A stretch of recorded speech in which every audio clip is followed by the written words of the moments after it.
Welcome to Injector Confidential, a podcast by injectors for injectors. I'm Kristen, I'm Nicole. and we have a super good episode for you guys today. Listener request. Listener request. I don't know. I think we're going to call this like how to receive negative feedback. Yeah. Yeah. I like that. Yeah. Yeah. Because it's not respond to, it's really about receiving it. Right? Yes. So we have a listener from Australia who wrote Oh, I forgot that she's from Australia. I know. So fucking cool. We were voice texting back and forth, and I was like, oh God, you were down under. Love it. So let me read you what she said. I got my first complaint yesterday and I was mortified. Felt like I did everything right, but my patient was complaining that I was rushed and painful for her Botox treatments. It definitely had a toll on my confidence, and I would love to hear about how you guys respond to patients. Do you give discounts for complaints, etc.? And also how you mentally deal with complaints. Okay. I feel like really just like right off the bat, my first thing is that I'm like, okay, the part about it being painful was like really an unnecessary dig. Yeah, Like really little. unnecessary and really pointed dig. And It's fucked up. yeah, and in her follow-up voice message, I think she was saying what bothered her the most in this interaction was that it was one of those appointments that she felt like actually went really well. Like she really vibed with the Yeah. patient. She felt like, hey, like this is great, like kind of like an ideal client situation. And then to hear that feedback afterwards, I think was even more like devastating, which we've all been there. So, Dude, uh, why is it always the ones that you like are like, yeah, I really nailed that one, that then they give you a negative Yelp review? I know that they come What the back fuck for is you. it? I know. I don't know, Leos. We'll get a little bit more into my commentary about psychos. Okay, but like really at the core of it, the reason that we need to talk about negative feedback and the response and how we receive it and what we do with it, the reason it's so important is that this is such a unique consideration to aesthetics. And it's one of the first things that I talk to people about when they're interested in this industry. And I mean, to a certain degree, you have to have thick skin, and it's a balance between being sensitive and being kind and, being vulnerable enough that people connect with you, but also not letting people walk all over you. And it really does differ from feedback you'd receive in any other areas of nursing or medicine. And so, as you guys know, Kristen and I are both nurses, so we can only speak to nursing experience. But what we kind of were talking about is that usually, if in any other area of medicine, if you have negative feedback regarding a patient, so not like coworker to coworker, we're not talking about that, Mhm. like a patient responding negatively, talking negatively about you, giving negative feedback, usually it won't be directly from the patient. Mhm. Usually it's relayed to you from your manager, some sort of customer service survey, some sort of customer satisfaction center. And 9 times out of 10, if it's from a patient, it's not personal. They're at the end of their rope. I remember Mhm. this so much of working in the hospital, like urgent care. Kristen's worked in the ER. She's had people labor without medication in the L&D. I bet they yelled at you. Oh, yeah. But it's not personal. They're just at the end of Yeah. that rope and you're an easy target. And it's like the system that they're mad about. Right. You know? And so it's really easy to let go of in those scenarios. Once you're like used to that and acclimated to that being part of the job, it's really easy to let go of and kind of let it roll off your back and not let it affect your confidence because it's completely not personal. That's the biggest difference. In Mhm. aesthetics, negative feedback is extremely personal. Yep. And usually the shittiest part about it, it's in a very public form. Mhm. So if it's not coming from the person's face, it's coming from Google, Yelp, Real Self, any of those platforms. I think it's great that patients are able to get a provider, but I think that's also a double-edged sword and it really fucking sucks. Yeah, 'cause I mean, what is that statistic that says for every negative experience, people usually tell 10 people, and for a positive experience, they tell one person. Hate And like, that. I That's not a good know it's ratio. not. And there's been times where like I have nurse friends who have asked me about getting into aesthetics, and I'm like, I have no doubt that you are a phenomenal nurse, that you would be an amazing injector, but I think you really need to think twice about whether or not you could handle the customer service aspect because Totally. maybe their personalities or would just take it too hard. Yeah, and the thing that also really with any kind of review, I think usually a complaint that's put on a public forum is so one-sided, and whoever it is, especially for a small business, they can't do anything to defend themselves. They're very damning, like they're very, very hard to reverse. And when it comes down to it, as a human, you will feel bad because these are not procedures that were medically necessary, covered by insurance. People are paying money for them and it's somebody's face. Obviously, it's in your human nature to want to do good. And if you feel like you didn't do your best or you upset someone, obviously, if unless you're a psychopath, you're going to feel bad about it. So It's totally normal no matter how long you've been injecting. it never feels good. It never feels good. Even if you're composed and grounded and can recognize, like, okay, either that patient was crazy or there's something to learn in this, it just like never feels good. No. And so, what we want to help you guys with is how to receive that feedback, how to respond to it, and what you can glean from it. And it depends on the scenario. But I remember I worked at a job where there was a lot of emphasis that was put on Yelp reviews. And I remember when I got my first bad Yelp review, I felt like my world was going to crash down. Even though then I read the Yelp review for that 1 star and I was like, you're crazy. Like what you said in this review makes no sense. Mhm. And yet you're bringing down the overall rating. Like it's insane, Mhm. especially when it's a personal attack on you, your personality, something that just was Right. completely misinterpreted. I mean, no matter how clear it is to the out-facing world that they are off their rocker or they were so misinformed or something like that, it it still stings. Absolutely. And I've always said the intersect of medicine and customer service is so interesting because Totally. unfortunately, in your consult, in your treatment rooms, you are in the back of your mind thinking, is this person going to write me a bad review? Always. What are they going to leave happy? And obviously, we want that to be our goal, but like sometimes it does dictate maybe what you suggest, what the treatment plan is. If you didn't have to worry about a bad review, I would guarantee you would handle some patient interactions differently. And our goal in this episode is to help you get past that point because as important as reviews are for your business, it is not the end all be all, and it should definitely not be the thing that affects your treatment plan for a patient. Word. The so what we landed on when we were talking about this is that how you receive the feedback dictates, like what form you receive the feedback dictates how you respond to it. So the way that you are going to respond to feedback from online versus in person is very different. So that's like the two branches off of this tree that we're going to talk about. So I'll say that do you think that this is rarer that you get it directly from the person?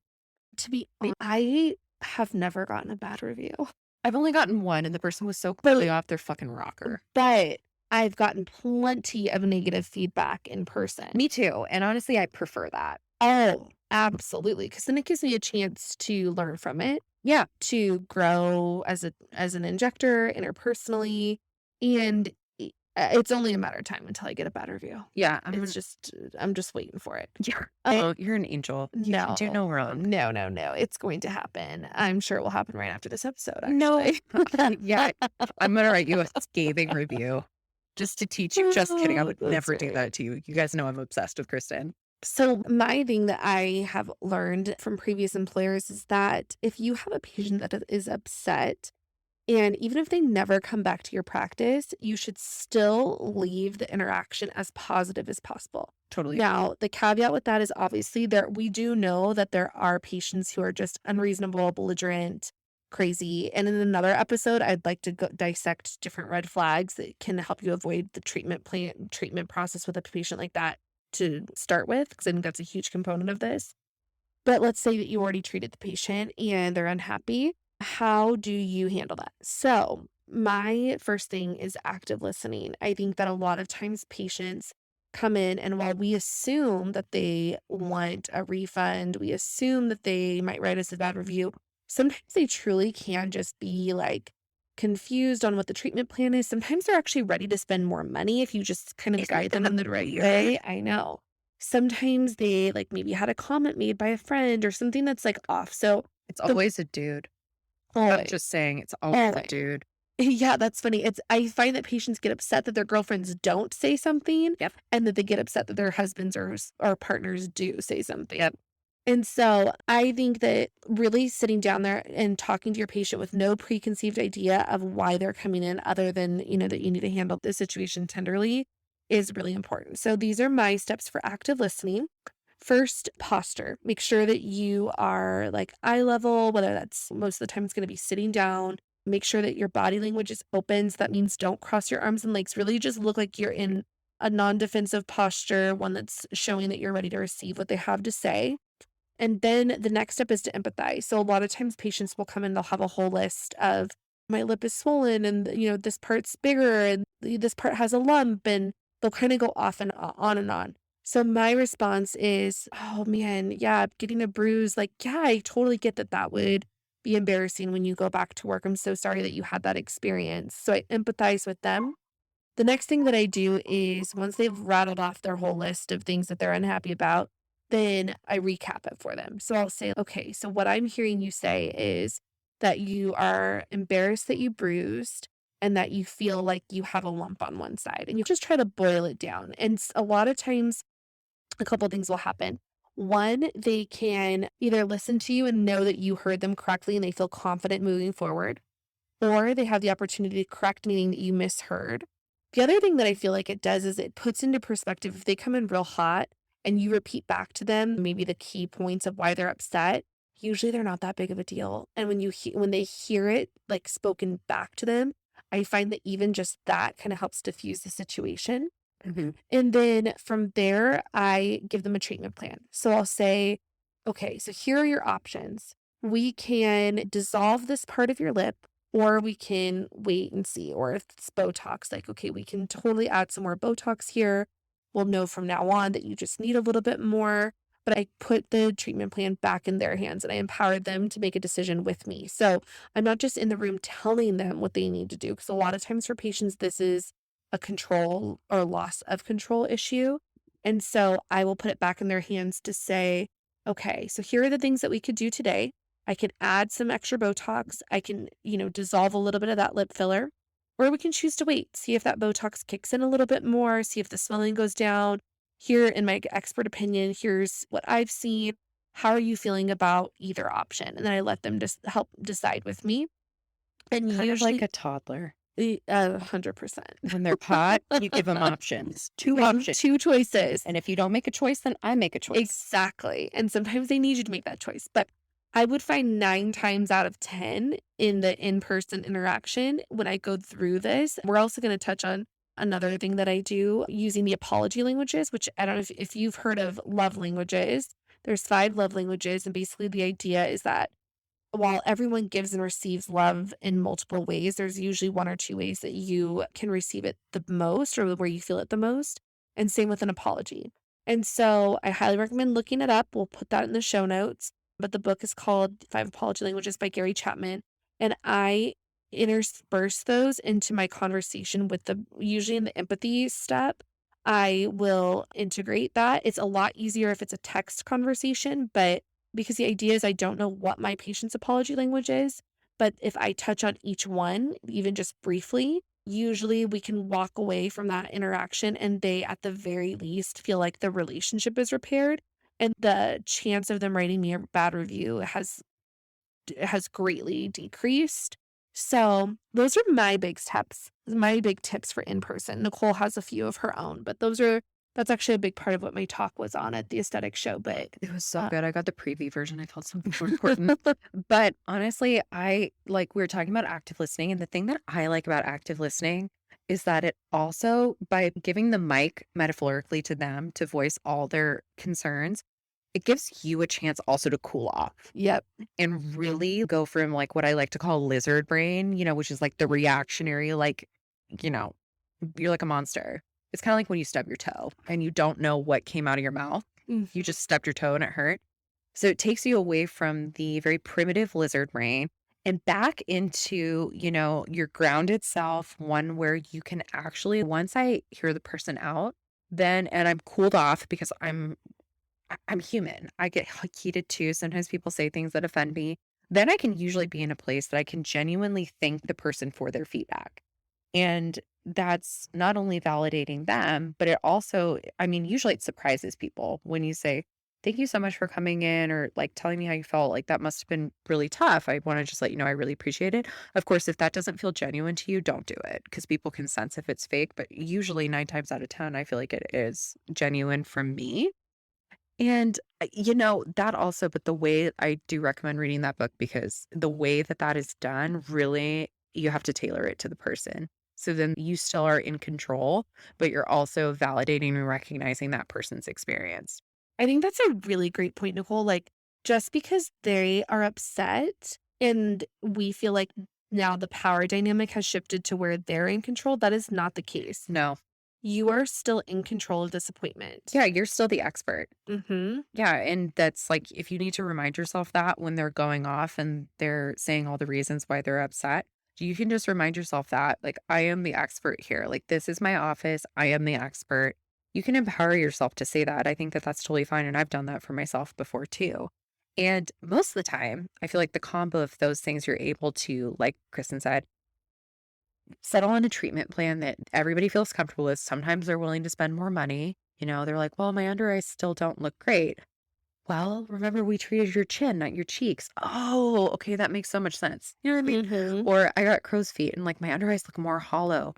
Oh, well, like remember we talked about XYZ thing? Boom, 2 syringes. You're welcome. Thank us later. Mhm. But there's always that chance if they're still unreasonable and unhappy, you can absolutely, like, of course, this is place to place dependent on where you work, but you can offer them a refund. But the feedback that we want to give you with that is that there is a fine print. If they get a refund, they also can't come back Mhm. because that is just same with, I feel like a lot of the things that I talk about are like with toddlers. It's rewarding bad behavior. If you give somebody a refund and then you allow them to come back, it sets up a dynamic where they can act out and you will reward it. That's really what it comes down to.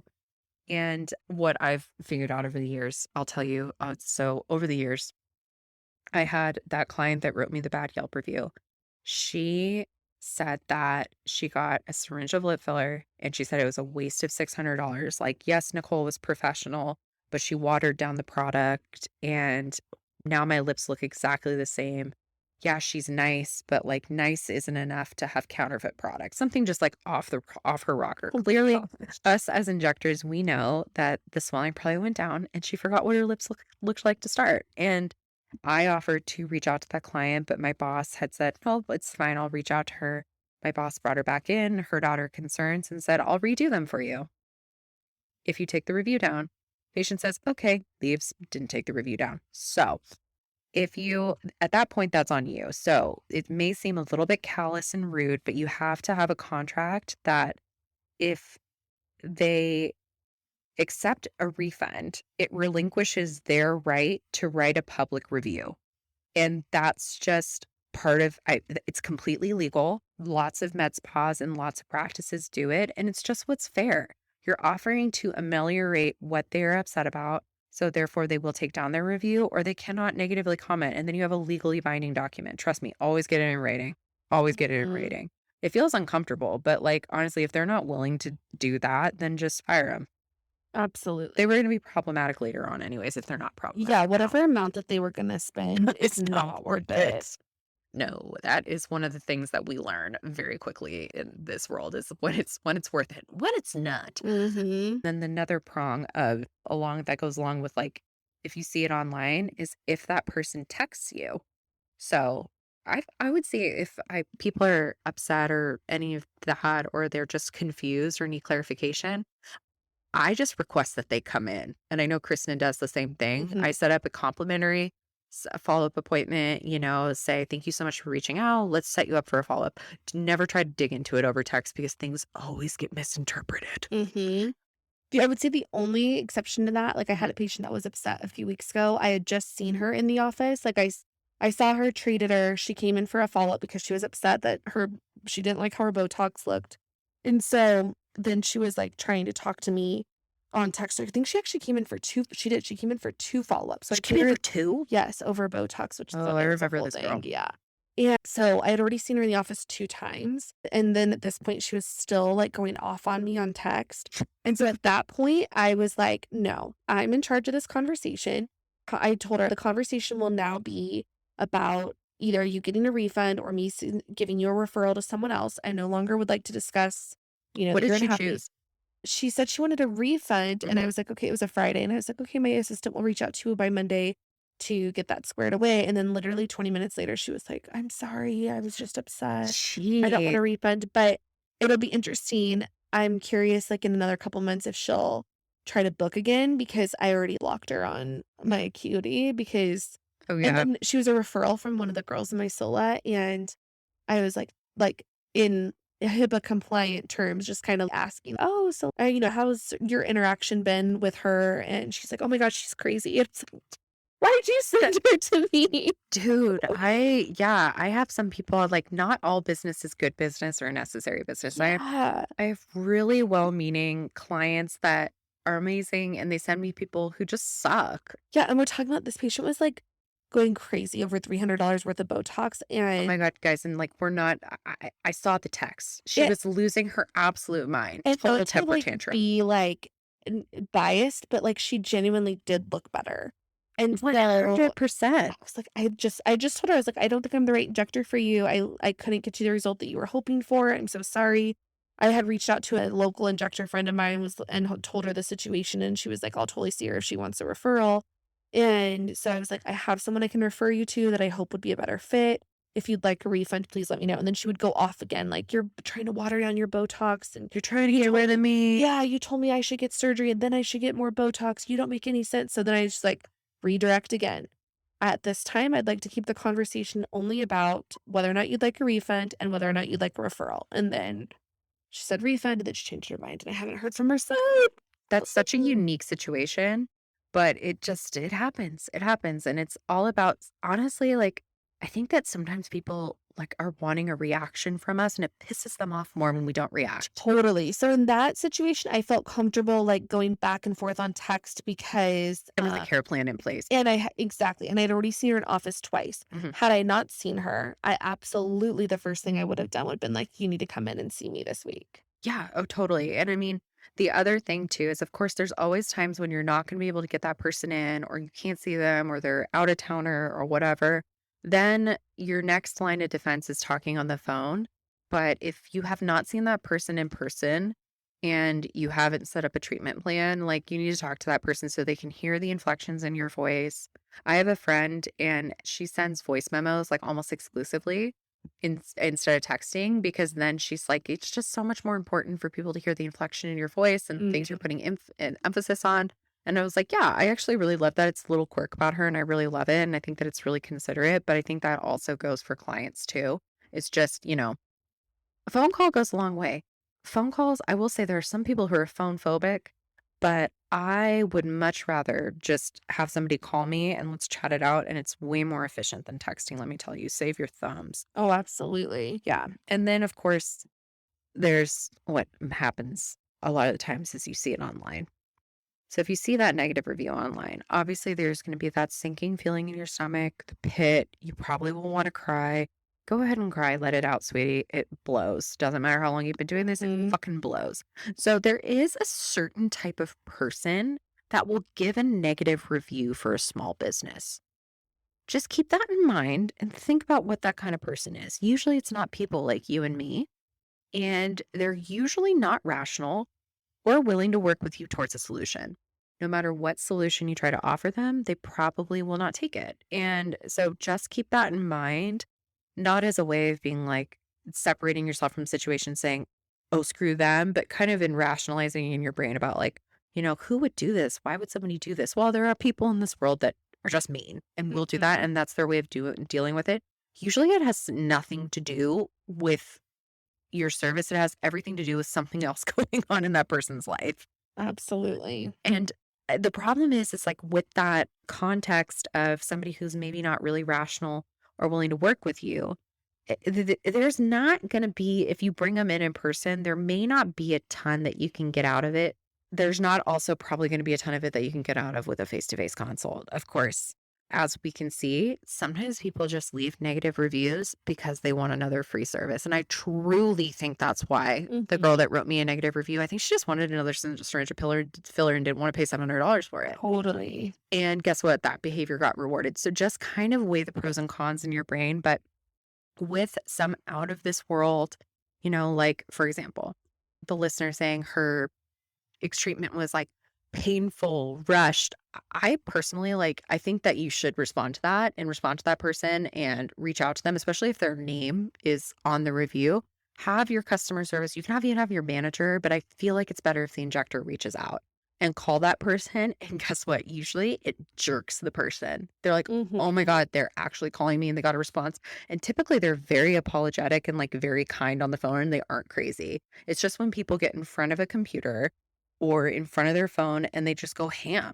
And it's like Mhm. they're possessed. Now what I will say, not to play devil's advocate a little bit, but if you start noticing patterns of Yes, patient complaints, totally. that is something you need to look at. For sure, for sure. Like if they continue to say you're rushed, Yes. I won't talk about painful because painful is very Right? subjective. Like, there's not much you can do about There's that. not much you can do about that. But if people continue to say you're rushed or, that you forget things, I mean, we're human. We all make mistakes. So be kind to yourself. But like Kristen said, if there's a pattern there, then definitely take note. One of my favorite examples is I have an injector friend that she got a couple of reviews saying that she was dressed sloppy, which is like rough, like for somebody to Oh. say that about yourself. But she really took that into note. And she's like, you know what? Yeah, I do wear scrubs to work. And sometimes my hair is in a messy bun. Like, I probably should put a little bit more effort into my appearance, put on some makeup, and like, and not saying that it like really made her feel bad about herself, but she was like, maybe I can try a little harder. So, not all feedback is bad feedback. But my thought, okay, like I said earlier, I worked in a practice where I was really heavy on Yelp and Google reviews. It is such a freaking anxiety trigger for most people, is what we were talking about. And Kristen had this great input. Turn off the notifications for review pages if you get them. Take that power away from the computer. And then if you want to look at your reviews, do it when you're in the right headspace because Mhm. inevitably you're going to get that notification for new Yelp review when you're already having a horrible day. Mhm. That's never, Absolutely. yeah, I mean, you've never gotten a bad review I've definitely gotten that phone call, or the text. Yeah, the where text. I'm sitting at my desk and I can hear the front desk person and I can Yeah. tell it's an upset person. Oh, God. Or The like pit in your or like stomach. a DM on Instagram or something, and instead of like, The DM that says, "Hey girl," that's all you can see. Oh, it's gonna uh, be bad. I actually saw a hairdresser that made a TikTok about the "Hey girl" DM and, like, your response to it because it's either like, "Hey girl, I love it," or "Hey girl, I'm not happy." yeah, Oh yes. my god. So, and then our sweet listener from Australia was also saying, like, how do you deal with negative feedback? And it's gonna have an impact on your confidence. Absolutely, whether it's short term, long term, little combo of both. I think for me, one of the biggest things is just acknowledging that it's real and that I'm a human and that it's okay to have my feelings hurt because this is a very personal line of work that you put a lot of time, money, energy into. And if it's not well received, I mean, that Yeah, hurts. it's like being told, like, your artwork is ugly, Yeah, because exactly. it is an extension of you, and I think what helps me is knowing that it does happen to everybody and it's inevitable, and that, like, when you treat enough patients, it's literally a numbers game, and you're going to have a bad review, you're gonna get negative feedback, and yes, there are ways to mitigate that, and we'll go into how to spot some of those red flags before you ever treat someone, but it's going to happen, and we're human, so there's gonna be times where, yes, your patient may seem a little crazy and their expectations are unrealistic, but there are also times where you're gonna mess things up, and it's okay. It's gonna happen, and it happens to everybody. It happens to everybody. It just comes, it's the game of having it come with volume. Mhm. And honestly, like we were saying, that the same way that you can do everything perfectly and still have somebody get an occlusion, same thing with bad Mhm. reviews. Some things are just out of your control and it's all about how you respond to it. My thing is not letting having negative feedback or somebody's response or something like that, if it's a one off situation, not dictate how I feel about myself as an injector and my capabilities. Of course, if it's a pattern, then like, Mhm. don't be like, my shit don't stank. Definitely take a deeper look inside. But at the end of the day, this is a craft. And just the same way that, a cobbler might make a beautiful shoe and somebody says, this is the ugliest fucking shoe and it makes my foot hurt. Like, you're like, oh, that's the shoe that I made. I talk about cobblers a lot. I'm just realizing, like, I talk about cobblers a lot. God, it's If it was embarrassing. like an apple cobbler, I'd be, like, even more excited about That is your analogy. No, cobblers, like Italian cobblers that make shoes. It's just so I similar just to picture it aesthetic. I just picture an elf. Like, when you say cobbler, I just picture, like, Oh, a like little a elf Keebler making elf? No, yeah, I guess. Do they make shoes? No, Keebler elves are the ones that make cookies. Oh, even better. Even better. Oh, those little rainbow ones. Sorry. Yeah, anyways, I talk about cobblers a lot. I'm sorry, guys. It is very similar. The cobbler mentality is very similar to the injector mentality with like apprenticeships and honing in your craft and making something that's like beautiful and well received. It's just very similar, or like an artist.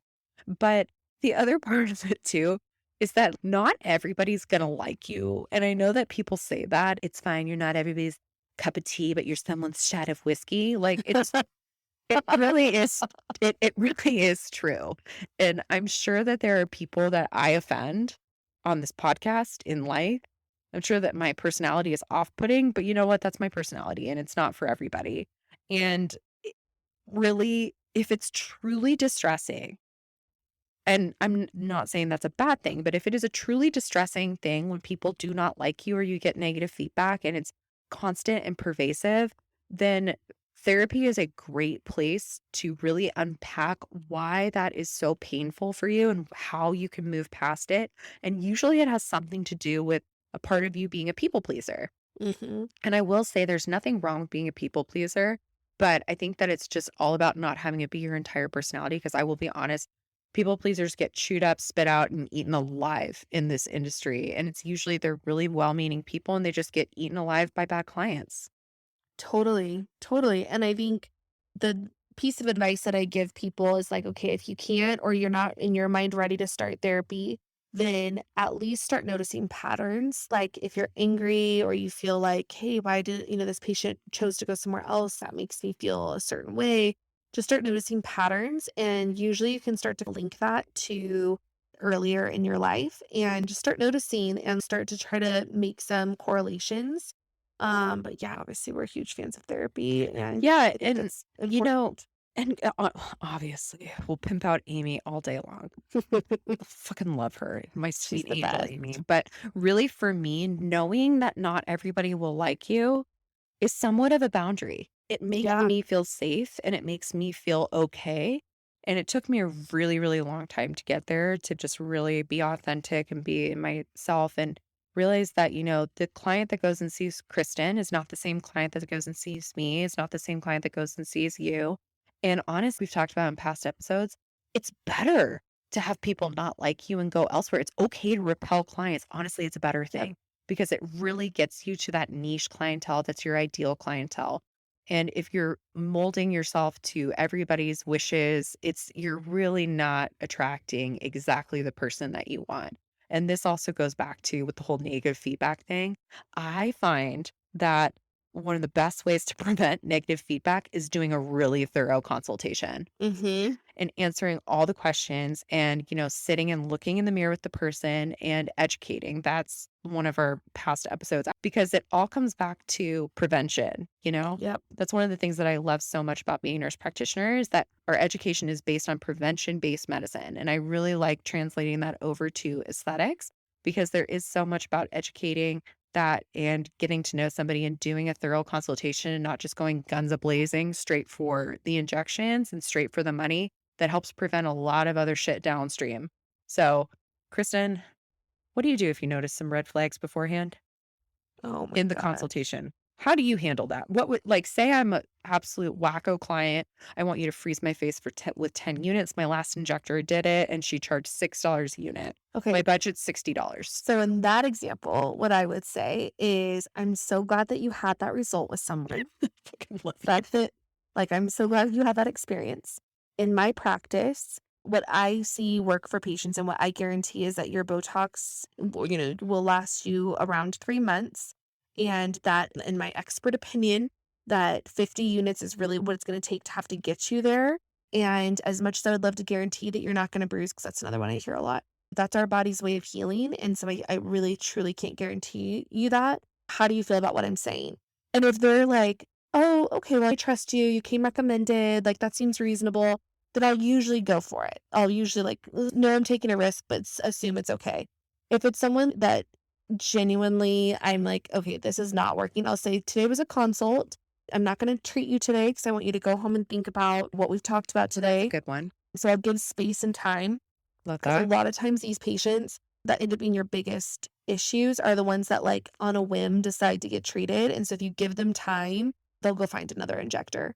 And then if they're really like, oh no, I don't want anything to do with this patient, I'll be like, you need $10,000 worth of stuff, As a so, deterrent. as a deterrent. Yeah. Or I'll just be flat out and just say, we've talked a lot about a lot of things today, and I so appreciate you sharing what's important to you and your goals. I just feel like at this time, I'm not the right injector for you. No one is holding a gun to your head. Like, you do not have to treat a client. And so I'll just say, I don't believe that I'm the right injector for you. I'd be happy to give you a couple referrals. I value your time and money and your results too much to take this on at this time. Love that. I know Kristen's always the person that if I have something sticky, I just call her and I ask her, how do you think I should handle this? I mean, I've had several in the times we've been friends, several like sticky situations that I just needed to proofread on the message Yeah, and some you're a context. lot better than you think. I think you just it's helpful to have, like, a second pair of eyes. Yeah, just to make sure that like, you're stinging somebody, but also adding in some honey. Right. I know now that this episode's ending, I just thought of a sticky situation that we might have to take it out if it becomes too controversial, but I want to know. Should we talk a little bit, just like a quick little blurb about the delayed onset nodules? Oh, yeah. Just a quick blurb. I haven't Yeah. done a whole lot of research on it, but I've had people message me like opinions about it and asking if we would do a bonus. Honestly, I don't know if I feel super comfortable doing a bonus episode on it because it really is heated. Yeah, which is so funny, like, how medical complication could get so divisive Yes. is so interesting to me, And guys, it's gotten pitchy, and to me, it highlights the problem with this industry, which is which is bitches, like, totally, I cattiness, agree. Totally. It's gatekeeping so bad. providers, Gatekeeping and cattiness. dif I couldn't and agree more. the need for attention on some levels, and And also, one of the things that's so interesting in this industry is the influence of pharmaceutical companies and the alliances with pharmaceutical mhm. companies are so divisive and they're so pervasive. Yep. It's really always been insane to me. Obviously, you guys know, like we joke all the time that I'm a primarily Galderma user. Kristen uses a shitload of Allergan. We both still use Galderma and Allergan. And we Mhm. use MERS and we use Versa. Like we use all modalities. My thing I've always been if somebody comes to me requesting Juvederm specifically, I've always just said that I use the product that will get my patient the result that I think is best for them, their anatomy. We talk about it.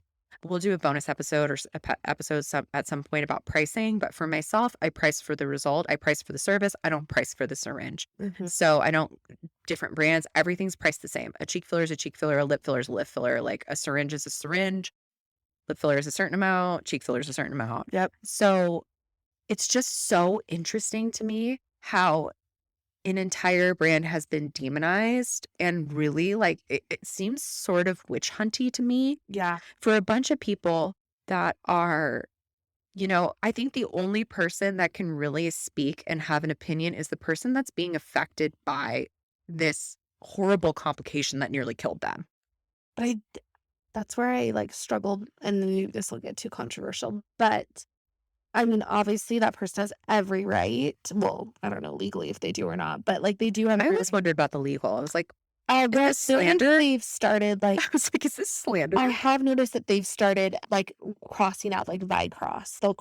They cross that out now, Really? Okay. and they'll say, like, a certain technology kind of a thing, but We all know what that is. yeah, I think my issue is just, like, not to take away from their experience at all because, I mean, I cannot even imagine, and that's No. so miserable, but I do it does raise some questions for me, and, like, obviously, we as injectors, like, I think very few of us probably have just one product injected into our face.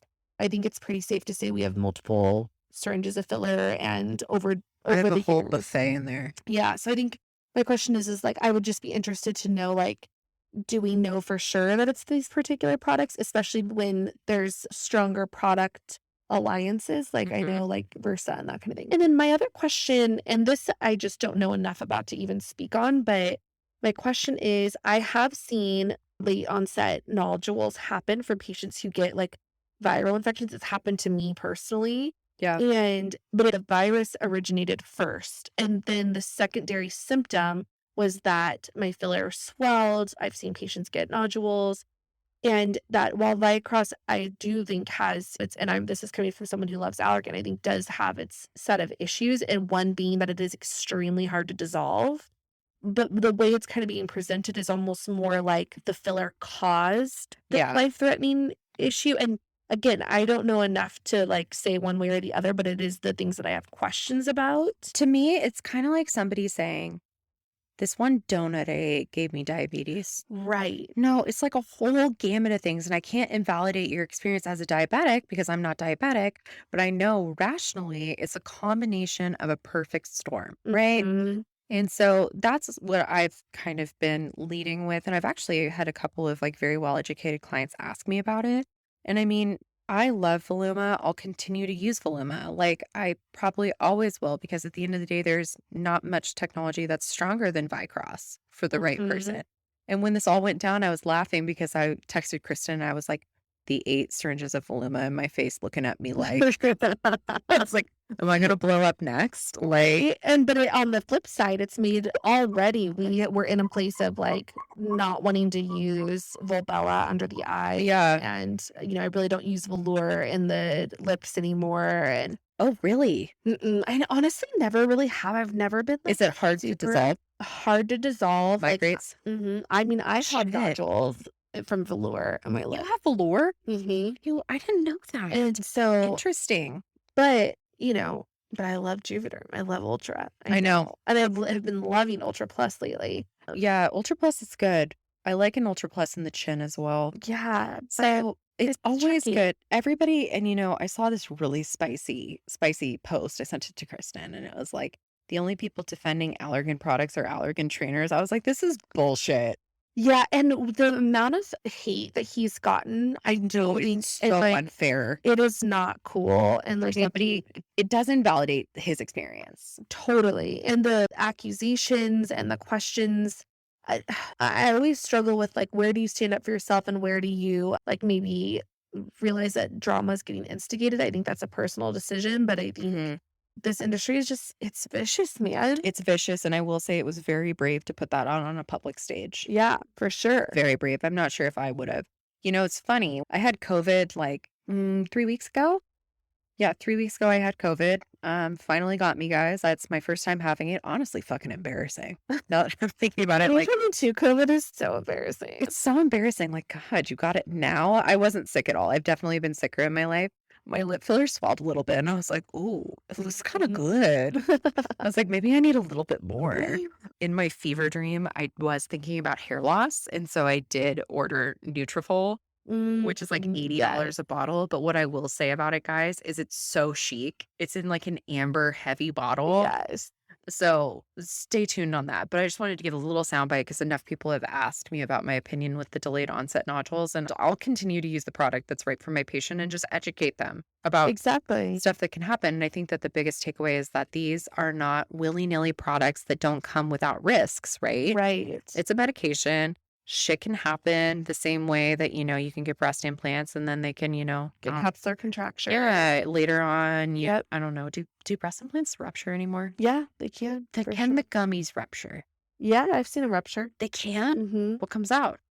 Like literally looks like gummy, like adheres to the like capsule. That's whack. So that's our little takeaway. I had a feeling Kristen and I did not discuss this in advance. So this is a blind react question. I don't think it's controversial at all. I feel like I think it's dying down a little bit, but I think it is dying down a it's bit. good to bring light to an actual issue that's going on. And It honestly made me realize that I needed to educate a little bit better absolutely. about I usually talk mostly about the short term and not so much about the long term, Yes. if I'm being totally honest. Absolutely. Mhm. And obviously, at the end of the day, we wish him nothing but health, God, I happiness, know. and we're thankful for his influence in the community. And Honestly, he posted this story yesterday, this series of stories. It cracked me the fuck up about somebody said MDs are better injectors.